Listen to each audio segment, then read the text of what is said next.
अगर तुम एक इंट्रोवर्ट हो तो तुम्हारे लिए वीडियो बहुत ज्यादा इंपॉर्टेंट है, क्योंकि इस वीडियो में मैं तुम्हें बताऊंगा कि कैसे एक एक्सट्रोवर्ट बंदा बने। बट एक्सट्रोवर्ट बंदा बनने से पहले मैं तुम्हें एक एक्सट्रोवर्ट की डेफिनेशन देना चाहता हूँ। एक्सट्रोवर्ट की डेफिनेशन ये है: your ability to speak with confidence.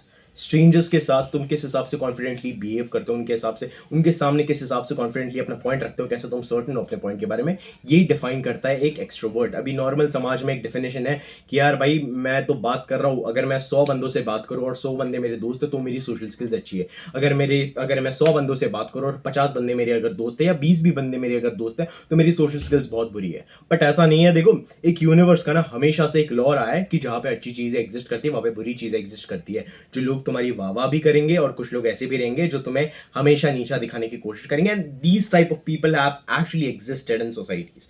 And इसमें कोई बुराई नहीं है, because it is the law of universe. अगर तुम्हें एक एक्सेप्शनल लाइफ चाहिए तो तुम उस जगह पे भी जाओगे जहां पे कोई नहीं जाए और जब कुछ जाने की इच्छा है, बट तुम उस भी जगह पे एंड अप हो जाओगे कभी कभी जहां पे किसी को जाने की इच्छा नहीं है। But this is the beautiful thing about life, right? You know, एक एक्सेप्शनल चीज तुम पकड़ते हो, but most of the people they fear uncertainty, they fear rejection. तो सबसे पहली बात, तुम्हारा जो फियर ऑफ रिजेक्शन है, ऑफ बिकमिंग एन एक्सट्रोवर्ट, वो दूर करो। क्योंकि you can just see I am made of skin, bones, flash, यही सारी चीजें मेरे अंदर। बस तो एक चीज अलग है मेरे अंदर, जो कि है मेरा दिमाग। And the reason I am speaking so much fluently with you, the reason मैं अपने हाथ के साथ जेस्चर्स कर रहा हूँ, the reason I am being so much expressive with you, like in terms of speaking ability, is because I have practised it more. You know, people come to me. मैं एक पुराना वाला यूट्यूब चैनल रन करता था जिसपे 300 plus subscribers थे। एक मेरा नया यूट्यूब चैनल है जहाँ पे एक और बार मैं ट्राई मारना चाहता हूँ, about the self improvement part. तो पुराने वाले चैनल पे लोग अक्सर मेरे कमेंट्स पे आते थे एंड बोलते थे कि यार तेरी स्पीकिंग स्किल्स बड़ी अच्छी है। बट लोगों को ये नहीं पता कि स्पीकिंग स्किल्स मैंने शार्पन अप की by making 300 plus videos. So the number one point is, जो तुम्हारा फियर ऑफ रिजेक्शन है वो दूर करो। फियर ऑफ रिजेक्शन तुम कैसे दूर करोगे? एक सिंपल सी चीज मैं तुम्हें बताता हूँ, एकदम सिंपल सी चीज, और इसे बहुत एकदम ध्यान दे के सुनो। द नंबर वन थिंग जो तुम्हारा फियर ऑफ रिजेक्शन निकाल देगा is by actually doing it. तुम्हारा दिमाग में जो परसेप्शन छपा है ना उस सुंदर लड़की के बारे में, जिसको तुम अप्रोच नहीं कर रहे, जिसको तुम हाई भी नहीं बोल रहे, वो तुम्हारा सिर्फ एक परसेप्शन है। क्या पता वो लड़की कुछ अलग ही हो, क्या पता उसकी पर्सनालिटी कुछ अलग ही हो, क्या पता उसकी पर्सनालिटी तुमसे कंपैटिबल हो, क्या पता उसकी पर्सनालिटी टाइप तुम्हारी पर्सनालिटी टाइप से, it is just the perception of people that people have made in their mind कि यार ये बंदा बहुत ऐसा है, वो बंदा बहुत ऐसा है। तुम एक्चुअली जाके बात करके तो देखो। And this is what makes people truly exceptional. They are not just like stuck in their own belief system. मैं अपने belief system में कभी stuck नहीं हुआ कि यार वो बंदा मेरे बारे में क्या सोचेगा या ये बंदी मेरे बारे में क्या सोचेगी। नहीं, I've not been that guy. My eyes are open and it will always be open. So what I do is जब भी मैं किसी सुंदर लड़का या लड़की, naturally I'm a guy, I'm attracted to a girl, किसी सुंदर लड़की को spot करता हूँ, I just wave at her. In college, I just give her a smile. एक बंदा था, उसकी ड्रेसिंग सेंस बहुत अच्छी थी, मैंने उसको बोला bro you have a good sense of fashion. उसने मुस्टाच वगैरह रखी थी, उसने अपना शर्ट जो है ऐसे ही पोलो टाइप का, वैसे तो ये एलन सोनी का है बट पोलो टाइप का उसने शर्ट पहना था, उसने जीन्स के साथ अच्छे से उसे ये किया था and I just complimented him. It is really about the perception that you carry with in your self कि यार ये बंदा मेरे बारे में क्या सोच रहा है, वो बंदा मेरे बारे में क्या सोच रहा है। तुम्हारा ना पहला परसेप्शन हटाओ। जो तुम लोगों को व्यू करते हो, तुम उनको आइडलाइज करते हो, वो वैसे नहीं है। ठीक है? एक लड़की या एक लड़का जो एक्सट्रीमली सुंदर है, जो एक्सट्रीमली हैंडसम है, वो भी तुम्हारी तरह ही सुबह शिट लेते हैं इन द मॉर्निंग। वो भी तुम्हारी तरह ही वो एक्सक्रिएशन का प्रोसेस करते हैं इन द मॉर्निंग। उनके अंदर भी तुम्हारे से कम या तुम्हारे से ज्यादा बास आती रहेगी। And that is the thing. उनकी भी खुद की इनसिक्योरिटीज होगी। And I am not telling you in a very bad way, I am telling you to normalize yourself कि हाँ मेरे जैसा ही यहाँ पे लोग हैं। And people have this absurd thing in your mind about what people will think about me. People are going to think about you, how you're going to present yourself. And मेरे जो पहला मैंने यूनिवर्स का एक law बताया कि जहां पे लोग तुम्हें प्रेज करेंगे वहां पे लोग तुम्हें गालियां भी देंगे, जहां पे लोग तुम्हें प्रेज करेंगे वहां पे लोग तुम पे हंसेंगे भी। मैं 10 अपने दोस्तों को अगर मैं 5-6 अपने दोस्तों को अगर अपने गोल्स के बारे में बोलूं, 3-4 दोस्त ऐसा रहेंगे जो बोलेंगे यार जाके ट्राई कर एक बार, जा बहुत अच्छी आइडिया है। दूसरे जो 3-4 लफंगे ऐसे होंगे वो बोलेंगे यार ये क्या कर रहा है तू। And this is exactly the thing. तुम्हारा अंदर का जो फियर ऑफ रिजेक्शन है ना, वो पहले निकालो। वो तुम कैसे निकालोगे? सबसे पहले just force yourself to have a conversation. Just force yourself. Just imagine, मेरे को ये वीडियो इसलिए बनाना पड़ रहा है क्योंकि तुम ह्यूमन, एज अ ह्यूमन तुम ह्यूमंस के साथ ही कॉन्वर्जेशंस नहीं ये कर सकते। We live in this so called civilised society, जहां पे हम बहुत ज्यादा सिविलाइज्ड हो चुके हैं और जहां पे हमें कम्युनिकेशन स्किल्स लेनी पड़ रही है because we are dealing with anxiety. Anxiety हमेशा से थी, ऐसा नहीं कि मैं बोल रहा कि ओल्डन टाइम्स में एंजाइटी नहीं थी, नहीं, ओल्ड टाइम्स में एंजाइटी थी, इस टाइम में एंजाइटी है। बट आज के टाइम पे एंजाइटी बहुत ज्यादा है because the use of social media, because how you are actually using your social media, because how you are actually using your brain. तुम्हारा ब्रेन ना एक वेपन की तरह है, तुम्हारा ब्रेन एक मशीन की तरह। तुम मशीन एक समझते हो, अगर एक गाड़ी में जिसमें अगर मैंने एक अच्छा क्वालिटी का पेट्रोल डाला तो गाड़ी की लाइफ बहुत अच्छी होगी, उसका माइलेज कम नहीं होगा। बट अगर मैंने वही एक चीप दुकान से पेट्रोल लिया या चीप मैंने पेट्रोल पंप से पेट्रोल डलवाने की कोशिश की और वो पेट्रोल बहुत ज़्यादा चीप है, उसमें बहुत ज़्यादा मिलावट है, गाड़ी की माइलेज कम हो जाएगी, गाड़ी मेंटेनेंस को मेरे को डालनी पड़ेगी, उस पर और ज़्यादा काम करना पड़ेगा। It is same with your brain. What you have been doing with your brain, just ask yourself this. तुम अपने दिमाग के साथ क्या कर रहे हो? क्या तुम पोर्नोग्राफी पे खर्च कर रहे हो अपनी ब्रेन पावर? क्या तुम रील स्क्रॉल कर रहे हो? क्या तुम अनगिनत चीजें कर रहे हो जो तुम्हें एक्शन में करनी नहीं चाहिए? that's what you're really doing, right? तुम पोर्नोग्राफी देख रहे हो, तुम गेम्स खेल रहे हो, तुम सोशल मीडिया पे बहुत ज्यादा रह रहे हो, तुम सोशल मीडिया से एडिक्टेड हो चुके हो, तुम्हें वो डोपामाइन हिट्स पसंद है, तुम लोगों के लिए तुम खुद भूखे हो अंदर लोगों के एक्सटर्नल वैलिडेशन लेने के लिए, क्योंकि तुम्हें बचपन से कभी सिखाया नहीं गया कि खुद का वैलिडेशन कैसे एक्चुअल में डेवलप करे खुद के अंदर। So if you have fear of getting rejected, if you have literal fear of getting rejected, I am here to tell you something. एक बंदा जो कि लड़कियों के साथ बहुत ज्यादा अच्छा है, उसको तुम कभी जाके पूछो कि भाई तू कितने लड़कियों से रिजेक्ट हुआ है?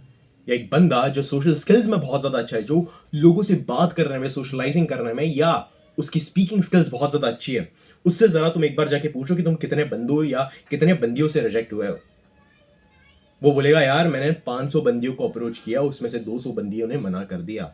इमेजिन अभी वो नंबर तुम्हारे पे आ जाता, तुम्हारे तो फट के हाथ में आ जाती, बिकॉज तुमने कभी 200 बंदी से, तुम एक भी बंदी से रिजेक्ट नहीं हुए हो, या एक दो बंदी के बाद तुमने सारे अपना डेटिंग गेम ही स्टॉप कर दिया। ये दिमाग, ये फियर है ना, वो बस तुम्हारा दिमाग में है। The fear that you are actually afraid of, the fear in your mind is just your perception, is just an illusion. इसको मैं एक छलावा बोलता हूं, because when you sharpen your awareness you can see through the chaos. You can literally see through the chaos. Okay, rejected, fine, have a great day. जाओ अपना काम करो, तुम्हारे पास पर्पस है एज अ मैन चेस करने के लिए, purpose chess करो, रिलेंटलेसली काम करो, लोगों के साथ रिलेशंस बिल्ड करो, अपनी स्पीकिंग स्किल्स को अच्छे करो, अपने इन्फ्लुएंस को अच्छे करो, बहुत सारी चीजें तुम कर सकते हो अपने लाइफ में। Just getting rejected by a girl doesn't change anything. If it changes तो ये बताता है कि तुम कितने डिपेंडेंट हो। And I really, from this video, I really want to change all of the guys' perception, जो कि एक perception गोल के बैठे कि यार मैं तो मायूस हो गया, ये हो गया। नहीं, अगर तुम्हारा रिस्पॉन्स डिपेंड करता है सामने वाले पे, अगर तुम्हारा जो इमोशनल रिस्पॉन्स है या तुम्हारा कोई भी रिस्पॉन्स है, अगर उनके रिस्पॉन्स पे तुम्हारा जो एक्शन है वो चेंज होता है या डिपेंड करता है, you are just a slave of their perception, you are not slave of them, you are just slave of your own perception of becoming dependent on them. Now, this is the thing. If you want to really socialize, just go and talk with people. Easiest thing, easiest tip of socialization मैं तुम्हें दे रहा हूँ आज।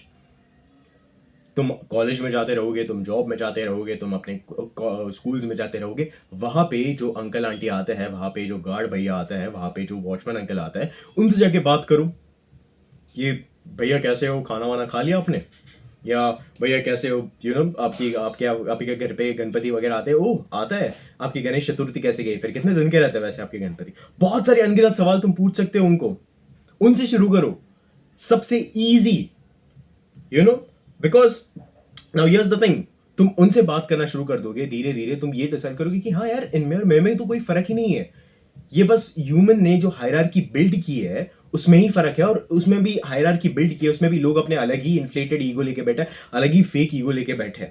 ये इनसे बात करना और एक सुंदर लड़की से बात करना, it's no difference. Obviously there is a biological attraction, but other than that there is no difference.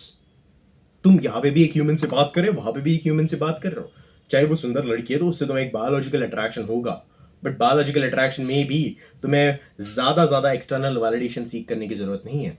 ऐसा नहीं मैं तुम्हें बोल रहा हूँ कोल्ड बनो, ये सारी चीज करो, नहीं, बात करो, स्माइल करो, but do it with the sense of detachment.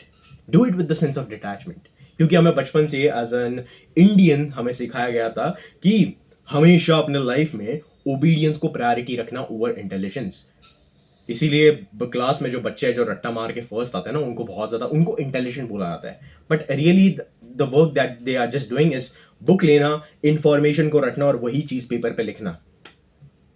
मैं पता इंटेलिजेंट किसे मानता हूं? जो लोग खुद से बिजनेस अपना शुरू करते हैं, जो लोग खुद का दिमाग लगाते हैं। As a human being you have your own consciousness, you have your own brain. Make sure कि तुम उसको एट अ पोटेंशियल यूज करो। Don't have the fear of rejection. At starting you might have a little bit fear of rejection, but एक बार अगर तुमने वो चीज अब वो पार कर ली ना कि भाई हो गया बस, अब मेरे को कोई फर्क नहीं पड़ता, तो यू विल बी अनस्टॉपेबल। आजकल मैं चेस बहुत ज्यादा देख रहा हूँ, तो उसमें एक ग्रैंड मास्टर है Hikaru Nakamura, he is a very famous, he is content creator. तो उसने एक चीज बताया कि यार जब मैंने चेस खेलना शुरू कर दिया था ना ऑफिशियल टूर्नामेंट्स में, उसको बहुत ज्यादा डर लगता था कि मैं हारू ना, बट वो बंदा इतने मैच स्टार्टिंग में हार गया कि he just lost the fear of losing. उसको कोई फर्क नहीं पड़ता if he lost. Obviously chess matches में मैं वो टाइप से फर्क नहीं पड़ता, नहीं कि यार उसको तो फर्क ही नहीं पड़ता, जाने दे, नहीं, उसको वो टाइप से फर्क नहीं पड़ता कि हाँ मैं हारा, ठीक है मैं हारा, बट कहाँ पे हारा, कैसे हारा, उसको वो टाइप से फर्क पड़ता है कि हाँ मैं हारा, मैं कैसे हारा, एनालाइज करता अपने गेम को, not from the thing of anxiety कि ओ शिट यार क्यों नहीं हुआ मेरा, ओ शिट मैं अब से चेस नहीं खेलूंगा। Now that's it, just go and socialise with people out there. Starting का मैंने तुम्हें टारगेट बता दिया, स्टार्टिंग का टारगेट है अपने गार्ड भैया से जाके बात कर लो, वॉचमैन अंकल आंटी से जाके बात कर लो, जो बहुत सारी कॉलेज में अभी लिफ्ट की फैसिलिटीज है, तो वहाँ पे भी कुछ अंकल वगैरह बैठते हैं वहाँ पे, जो तुम्हारी हेल्प करते हैं बटन वगैरह दबाने में, और तुम जस्ट उनको जाके थैंक यू बोलो। और अगर तुम्हें ज्यादा ही एंजाइटी है लोगों के बीच में, तो अकेले भी लिफ्ट होते हैं, अगर लिफ्ट में तुम अकेले हो वो भैया के साथ, तो जाके उनसे बात करो कि भैया खाना वाना खा लिया आपने, कैसे हो, सब बढ़िया, and that's it. You'll see the smile on their face and you'll be like yeah, he's exactly or she's exactly like me, because तुम्हारे दिमाग में एक परसेप्शन छपा है कि भाई ये तो भाई ऊपर ही है, ये तो भाई नीचे ही है, ये तो भाई ये है, ये तो भाई वो है। जब तुम वो पर्दा रिमूव कर दो ना खुद के अंदर का, then you will start socializing for real. And socializing is not about always going outgoing. This is a downside what people think what socializing is, what being an extrovert is. Be a selective extrovert. तुम्हें हर बार एक centre of attraction बनने की जरूरत नहीं है वहां पे, तुम्हें हर बार वो चीज करने की जरूरत नहीं कि हाँ मेरे को अभी चैट ने बोला है कि सोशलाइज करना, इसका मतलब ये कि मैं सेंटर ऑफ अट्रैक्शन बन जाऊंगा। नहीं, centre of attraction must be a by product. Your focus must be all about doing the work and completing the task which you have handed it to yourself, or which has handed जो तुम्हें hand किया गया है। हमेशा outgoing बनना, ये तुम हालांकि स्टार्टिंग के स्टेजेस में बहुत ज्यादा करोगे, तुम स्टार्टिंग के स्टेजेस में बहुत ज्यादा करोगे, तुम प्रैक्टिस बहुत ज्यादा करोगे, बट एक पॉइंट में तुम्हें ये समझ में आएगा कि हाँ okay, I have to reserve my energy, and that is when you'll be a real extrovert. A real extrovert is always not मैं 100 बंदों से जाके बात कर रहा हूँ और 100 के 100 बंदे मेरे दोस्त हैं, नहीं, that's not a real extrovert. उसे वेहिलापंती कहते हैं।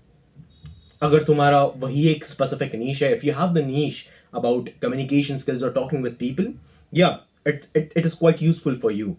बट मैं क्या पे नॉर्मल बंदे की बात कर रहा हूँ जो कि आगे चल के अपना बिजनेस, अपना आगे चल के एम्पायर, या आगे चल के कोई एक स्पेसिफिक जॉब करने वाला है, उसके लिए मैं बात कर रहा हूँ। ये बिलीव हमेशा ऐसा मत रखना कि extrovert people are always outgoing. No, as humans हमारे पास एक सेट अमाउंट ऑफ एनर्जी रहती है और हम अपनी एनर्जी स्टोर करते हैं। Whenever I enter into a new setting or a new room, I often observe people. I introduce myself. Then I often observe people. और मेरे अंदर मैंने एक मैकेनिज्म बिठा दिया है कि जैसे ही मैं लोगों से बात करूंगा, my consciousness gets split. I am focusing on the person who is telling me the things, but I'm also focusing on what's inside so that I can actually show the best version of myself. And this is a very advanced one, so मैं ये तुम्हें अभी use करने के लिए नहीं बताऊंगा, but what I really want you to do is just pick up an easy target, चाहे वो तुम्हारे कैंटीन वाले भैया हो, उनसे जाके बात करो, उनसे जाके थोड़ा सोशलाइज करो कि क्या क्या हेलो भैया कैसे हो आप, कि आपके घर पे गणपति, अभी जस्ट गणपति का फेस्टिवल था तो मैं इसलिए बोल रहा हूँ कि आपके घर पे गणपति आए थे, या कोई रैंडम टॉपिक्स के बारे में बात करो जब तक वो तुम्हें कॉफी ना दे, या जब तक वो तुम्हें वड़ा पाव ना दे, या जब तक तुम्हारा फ्लोर ना आए, और तुम देखोगे मिराकल कि तुम्हारे पास आ गया है कॉन्फिडेंस। एंड सेटबैक से बिल्कुल मत डरो। वो एनालॉजी हमेशा याद रखना कि एक लड़का जो लड़कियों के साथ अच्छा होता है वो तुमसे ज्यादा रिजेक्ट हुआ होता है। तो किस बात का डर है तुम्हें? किस बात का डर है? खोने का। At the end of the life तुम्हें सारी चीज खो के ही जानी है। At the end of the life तुम कुछ लेके नहीं जाओगे, तुम्हारी आग बंद होगी, तुम्हारी कॉन्शियसनेस बंद होगी, एंड तुम यहां पे इस नेचर में सबमर्ज हो जाओगे। सो जय Hind, just do the work, and जय हिंद।